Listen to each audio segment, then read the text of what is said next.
2024 লোকসভা হ'ব মই আজিয়ে ক'লো কোকৰাঝাৰ লোকসভা ভাৰতীয় জনতা পাৰ্টি আৰু UPPL দখল কৰিব আৰু সেই নিমিত্তে আমি সংগঠনৰ কাম আগবঢ়াইছোঁ সেইবিলাক আমাৰ নহয় নহয় আমাক সংগঠন কৰিব দিছে শুনক মিত্ৰ গোষ্ঠীয়ে দখল কৰিব নেক্সট কোকৰাঝাৰ লোকসভা সমষ্টি আৰু সেইকাৰণে আমি ৰণকৌশল তৈয়াৰ কৰিছোঁ লোকসভা বিস্তাৰ যোজনা আমি আৰম্ভ কৰিছোঁ বুথ সশক্তিকৰণ অভিযান আমি আৰম্ভ কৰিছোঁ আমি 2024 যি লোকসভা এই লোকসভালৈকে 100% আমাৰ ভাৰতীয় জনতা পাৰ্টি আৰু UPPL প্ৰস্তুত হৈ পৰিছে কেণ্ডিডেট দেখা যাব দুইটা দলৰে আমাৰ মিত্ৰ গোষ্ঠীৰ দুইটা দলৰ মিলি এটা সমিল মিলৰ কেণ্ডিডেট কনচেনচাছ কেণ্ডিডেট আমি পাম যিটো কেণ্ডিডেটে অহা বছৰ আমাৰ মিত্ৰ গোষ্ঠী কোকৰাঝাৰ লোকসভা দখল কৰিবলৈ সক্ষম হ'ব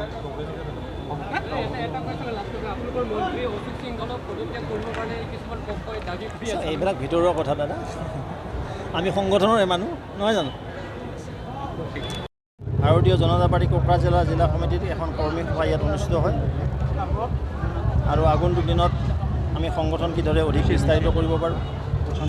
লগতে সকলো জাতি জনগোষ্ঠী সমাহিত কৰি কোকৰাঝাৰ জিলাত ভাৰতীয় জনতা পাৰ্টিৰ যিটো সাংগঠনিক ভিত্তি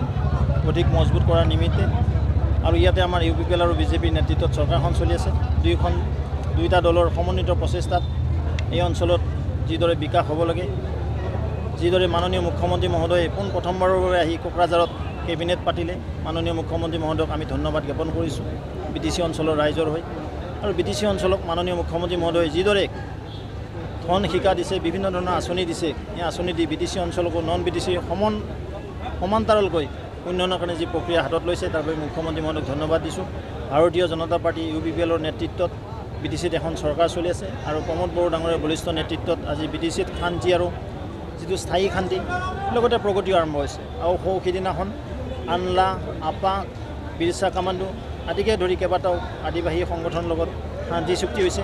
তাৰ বাবে দেশৰ গৃহমন্ত্ৰী অমিত শ্বাহ ডাঙৰীয়াক ধন্যবাদ জ্ঞাপন কৰিছোঁ দেশৰ সন্মানীয় প্ৰধানমন্ত্ৰী নৰেন্দ্ৰ মোদী ডাঙৰীয়াক ধন্যবাদ জ্ঞাপন কৰিছোঁ BJP নেতৃত্বৰ চৰকাৰখনক ধন্যবাদ জ্ঞাপন কৰিছোঁ প্ৰমোদ বড়ো ডাঙৰীয়া নেতৃত্বৰ চৰকাৰখন আৰু মাননীয় মুখ্যমন্ত্ৰী মহোদয় বলিষ্ঠ নেতৃত্বৰে এই যে BTC এটা স্থায়ী শান্তি প্ৰক্ৰিয়া তেখেতে আৰম্ভ কৰিছে তাৰ বাবে আমি ধন্যবাদ জ্ঞাপন কৰিছোঁ এই আটাইবিলাক কথা আমি চিন্তাৰ চৰ্চা কৰি আজি আমাৰ ইয়াত যিহেতু আক্ৰাচুৰ বন্ধ আছিলে আৰু তেওঁলোকৰ বন্ধক আমি সন্মান জনাইছোঁ তেওঁলোকৰ যি ST-কৰণৰ কাৰণে যিটো দাবী তেওঁলোকে মানি আছে আশা কৰোঁ এদিন নিশ্চয় পাব তেওঁলোকে যিহেতু আমাৰ এইটো প্ৰি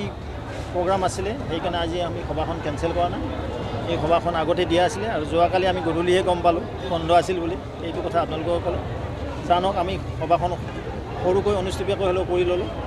পৰৱৰ্তী সময়ত আমাৰ আৰু ইয়াত সাংগঠনিক সভা হ'ব প্ৰতিটো মণ্ডল স্তৰত হ'ব যেন আগন্তুক দিনত আমি ভাৰতীয় জনতা পাৰ্টিক অধিক শক্তিশালী ৰূপত BTC অঞ্চলত পাব পাৰোঁ সেই নিমিত্তে আমি সংগঠন সভা ৰাখিছোঁ